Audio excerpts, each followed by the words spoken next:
नमस्कार दोस्तों, स्वागत है आपका हमारे चैनल में। आज आपके समक्ष जितिया व्रत की पूजा विधि आपके समझ प्रस्तुत कर रही हूँ।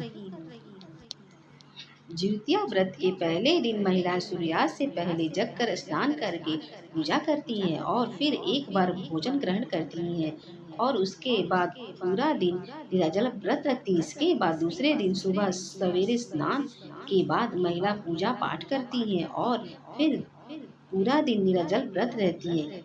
व्रत के तीसरे दिन महिलाएं पारण करती हैं। सूर्य को अर्घ्य देने के बाद महिलाएं अन्न ग्रहण करती हैं। मुख्य रूप से पर्व के तीसरे दिन झोर भात, मरुआ की रोटी और नोनी का साग खाया जाता है। अष्टमी को प्रदोष काल में महिलाएं जीमूतवाहन की पूजा करती हैं। जीमूतवाहन की कुशा से निर्मित प्रतिमा को धूप, दीप, अक्षत, पुष्प, फल आदि अर्पित करके फिर पूजा किया जाता है। इसके साथ ही मिट्टी और गाय की गोबर से सियारी और चील की प्रतिमा बनाई जाती है। प्रतिमा बन जाने के बाद उसके माथे पर लाल सिंदूर का टीका लगाया जाता है। पूजन समाप्त होने के बाद जीवित पुत्रिका व्रत कथा सुनी जाती है। आइए हम कथा जानते हैं। चील व्रत कथा। चील सियारी की कथा। जितिया की व्रत के अनुसार एक बार एक सियार और एक मादा लोमड़ी नर्मदा नदी के पास हिमालय के जंगल में रहते थे। दोनों ने कुछ महिलाओं को पूजा करते और उपवास करते देखा और खुद भी इसे करने की कामना की। उपवास के दौरान लोमड़ी को बहुत भूख लग गई। वह जाकर चुपके से मरे हुए जानवर को खा लिया।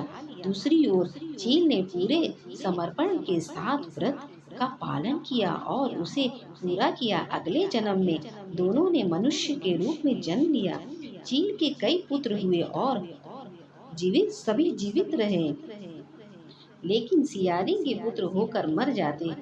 इसके बदले की भावना से उसने चील के बच्चे को मारने के कई बार प्रयास किया, लेकिन वह असफल रही। बाद में चील ने सियारी को अपने पूर्व जन्म के जितिया व्रत के बारे में बताया। इस व्रत में सियार ने भी संतान सुख की प्राप्ति के लिए इस व्रत से सियार ने भी संतान सुख प्राप्त किया। इस तरह यह व्रत संतान सुख की प्राप्ति के लिए जगत में प्रसिद्ध हुआ। जितिया व्रत की दूसरी कथा, जीमूतवाहन की कथा। इस कथा के अनुसार जीमूतवाहन गंधर्व के बुद्धिमान और राजा थे। जीमूतवाहन शासक बनने से संतुष्ट नहीं थे और परिणाम स्वरूप उन्होंने अपने भाइयों को अपना राज्य की सभी जिम्मेदारी दे दी और अपने पिता की सेवा के लिए जंगल चले गए।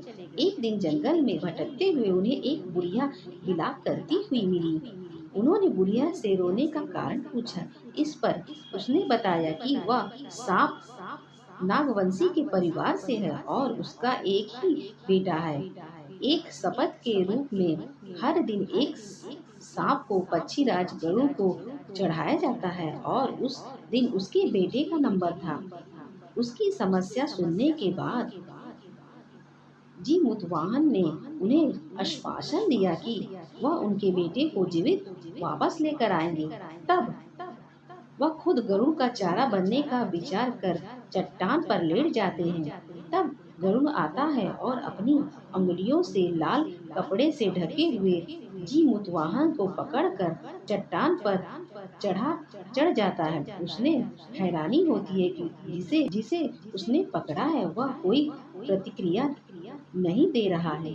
तब वह जीमूतवाहन से उन्हें बारे में पूछता है। तब जीमूतवाहन की वीरता और परोपकार से प्रसन्न होकर सांपों से कोई बलिदान नहीं लेने का वादा करता है।